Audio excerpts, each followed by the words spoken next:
Suppose x and y are real numbers such that 2x minus 3 squared plus y squared equals 4. Find the maximum value of y over x. We will first use an algebraic method. To begin, let's define a new variable k, such that y over x equals k. This gives us the equation y equals k times x.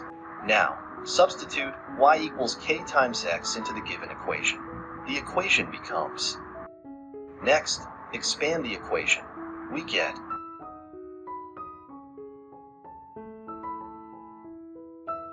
At this point, we recognize that this is a quadratic equation in terms of x. Simplify it further.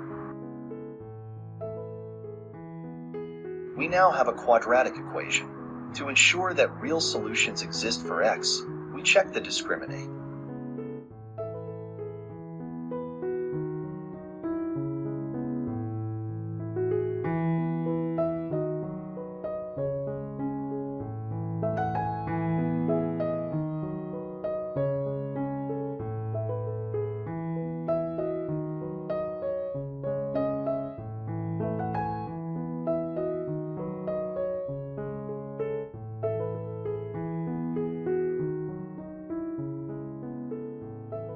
This gives us k squared less than or equal to 16 over 5.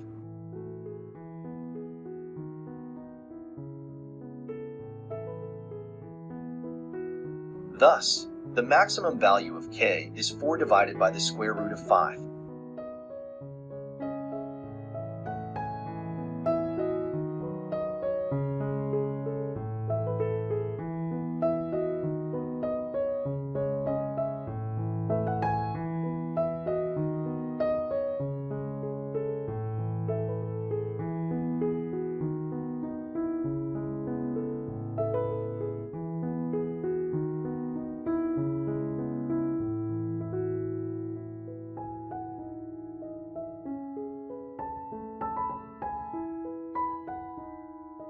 Motivation for method 1. In this method, we used algebra to express y in terms of x and k. By substituting this into the original equation, we created a quadratic equation. Solving for the discriminant allowed us to find the maximum possible value of k. The key idea was to use the quadratic structure of the equation to bound k and find its maximum.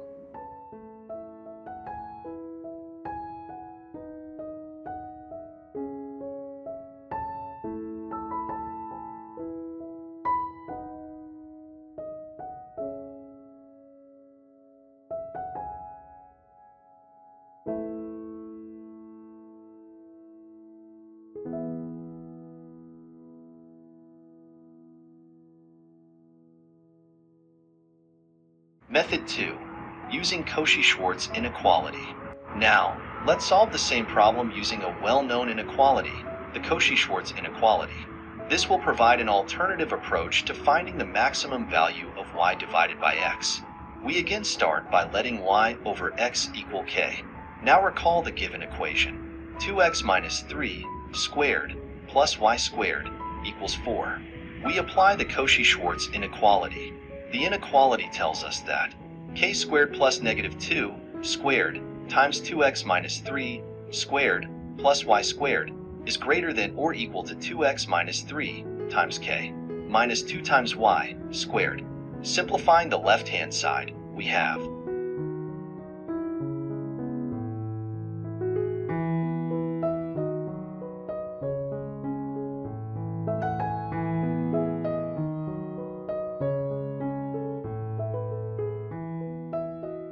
From here, we simplify to get. This leads to the equation.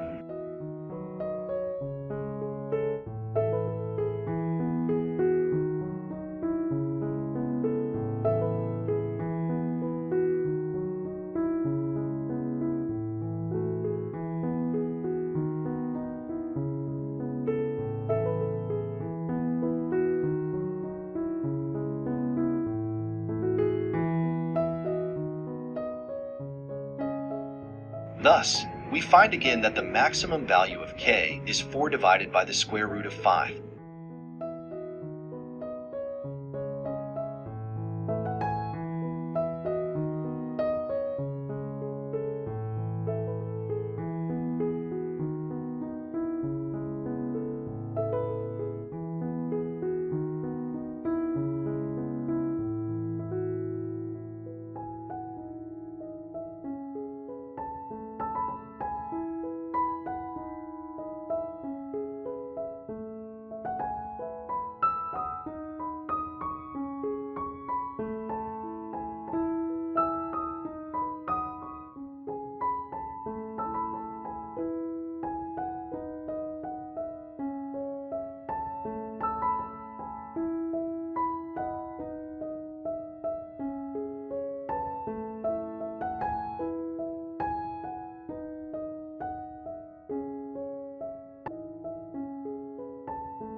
Motivation for method 2. In this method, the Cauchy-Schwarz inequality gave us an efficient way to bound the value of k.